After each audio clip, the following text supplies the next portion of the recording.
김민석 총리가 전당대회를 앞두고 가장 큰 SNS인 페북 활동을 전면 중단했습니다. 김 총리는 오늘 인스타그램을 통해 얼마 전부터 제 페이스북에 저도 모르는 좋아요가 다수 눌려지는 등 비정상 상황을 알게 되었습니다라며 다각도로 확인을 해보았지만 원인 규명에 한계가 있어 당분간 페이스북 활동을 중단합니다. 다른 플랫폼을 통해 소통하겠습니다. 라고 말했습니다. 네, 다른 사람이 좋아요를 눌렀다. 문 전 대통령이 고양이가 눌렀다고 해서 그 뒤로 사실 지지층 상당수가 비토한 적이 있었는데 비슷한 상황이라는 것일까? 그렇다면 무슨 글에 또 좋아요를 눌렀는지 보겠습니다. 바로 이 글입니다. 이번 선거를 망한 이유에 대해 유시민 작가, 김어준 총수, 최욱 등 전형적인 뉴파리들 글로 보여지는데 여기에 좋아요를 눌렀군요. 자, 김민석 총리가 야인으로 있던 시절 정치적으로 부활시킨 계기가 김어준 총수의 파파이스 때문이었습니다. 업로드 언제 하나 새로 고침하면서 파파이스 뜨길 기다리며 영상이 나왔는데 당시에 김민석 총리 나오면 왜 총수가 이렇게 띄워주지? 하면서 불만이 있었던 지지자들 꽤 많았습니다. 10년 전이지만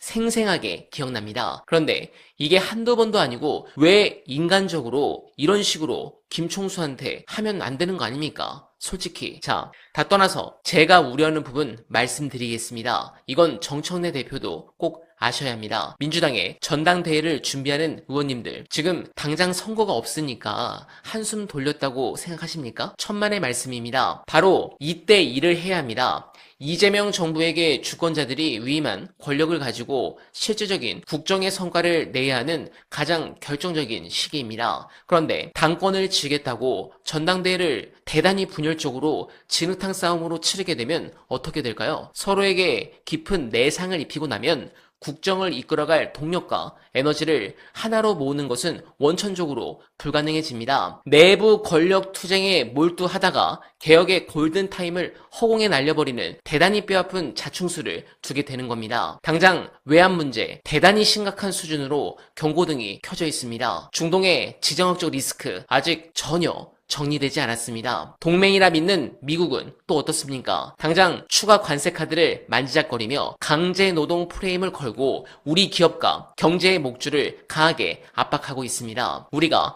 통제하기 힘든 이 거대한 외생적 위기들이 쥐레밭처럼 널려있는 상태입니다. 밖으로는 이 무시무시한 외적 위기들을 방어해내야 하고 안으로는 이재명 정부 출범 당시 국민들이 걸었던 그 거대한 기대감을 충족시키기 위한 기존의 묵직한 개혁 과제들이 산더미처럼 쌓여 있습니다. 상황이 이토록 엄중한데 일을 하고 싸워도 저 밖에 거대한 파도와 싸워야 할 이 황금 같은 시기에 내부를 향해 칼을 겨누고 분열적인 전당대회를 치른다. 이것은 국민과 역사에 대한 명백한 직무유기입니다. 여러분, 그리고 당권에 도전하려는 민주당의 정치인 여러분, 지금은 내 편, 네 편을 갈라 당내 헤게모니를 다툴 때가 아닙니다. 여러분에게 주어진 이 1년 남짓의 시간은 권력 투쟁을 하라고 준 휴식기가 아니라 안팎으로 몰아치는 거대한 위기로부터 공화국을 지켜내라고 주권자들이 허락한 마지막 작업 시간입니다. 부디 그 알량한 계산기를 부수고 내부를 향한 칼을 거두어 민생과 개혁이라는 쟁기를 쥐어야 합니다. 그것만이 이재명 정부의 성공을 담보하고 전당대회를 준비하는 민주당 정치인들 자신의 정치적 미래도 구하는 유일한 정수입니다. 그리고 자꾸 실망하게 되는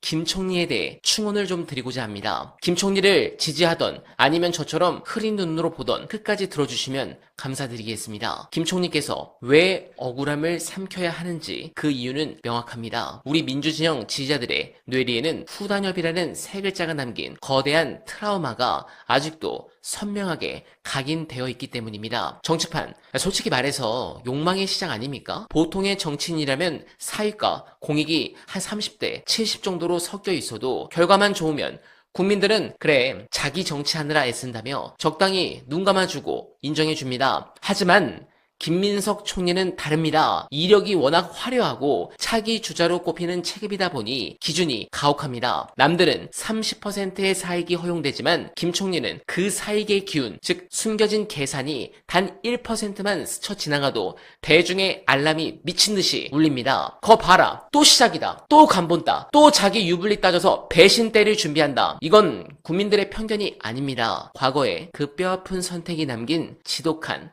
학습 효과입니다. 과거에 내렸던 그 치명적인 사익적 판단 때문에 국민들은 당신의 선의를 액면 그대로 믿지 못하는 방어 기제가 작동하는 겁니다. 그래서 김 총리의 정치는 남들보다 수십 배는 더 어렵고 고단할 수밖에 없습니다. 이 거대한 불신의 벽을 넘어서지 못하면 당신이 꿈꾸는 당권은 고사하고 대권, 어린 반푼어치도 없는 소리입니다. 그럼 어떻게 해야 이 족쇄를 끌어낼 수 있을까요? 방법은 오직 하나뿐입니다. 지금 다시 정치적으로 화려하게 불하게 된 그 원동력에서 본인의 사익과 에고를 극한까지 짜내는 피나는 노력이 필요합니다. 남들보다 2배, 3배 투명해야 하고 남들보다 2배, 3배 더 희생해야 합니다. 아니 저렇게까지 헌신한다고? 자기를 다 버렸네? 김민석이 진짜로 변했구나. 주권자들의 입에서 이 소리가 자연스럽게 터져 나올 정도로 본인의 이익을 철저하게 완벽하게 제거해야만 비로소 국민들은 그 오랜 의심의 눈초리를 거둘 것입니다. 김민석 총리님, 저는 당신이 지금 누구보다 사심없이 일하고 있다고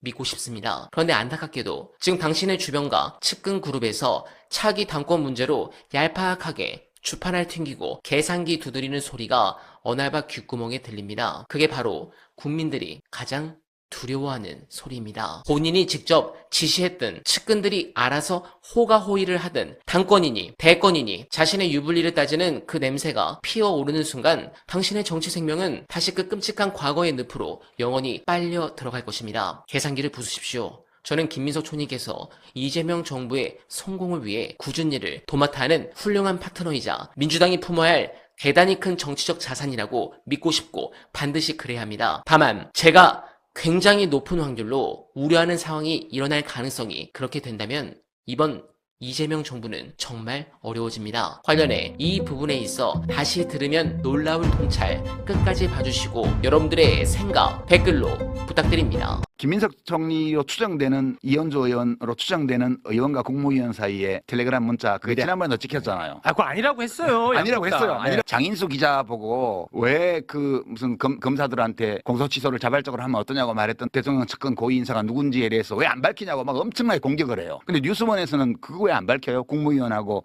국회의원인데 여당에 안 밝히잖아요. 끝까지 안 밝혔어요. 이런 이중잣대가 뭐냐 할 때 이 언론이 그 지난번 텔레그램의 당사자들은 보호해 주는 거예요. 그러면 보호해 줘야 될 대상과 까야 될 대상을 어떻게 고를까? 기가 막히게 고릅니다. 와, 이걸 진짜 흥미로운 주제다. 정말 본능적으로 아는 것 같아요. 본능적으로. 그러니까 자기들에게 해되는 사람과 자기들에게 이익되는 사람. 그래서 와. 앞으로도 조심하셔야 돼요. 지금 뭐 어떤 분은 뭐 무죄 받고 지금 정치로 복귀했는데 막 조중동을 포함해서 재래 언론에서 막 단독 인터뷰해주고 어마어마하게 띄우고 있어요. 조심해야 됩니다. 그 사람들이 감별을 엄청 잘해요. 그러니까 이재명 대통령과 민주당에 해될 사람들을 띄웁니다. 계속 몇 년 전부터.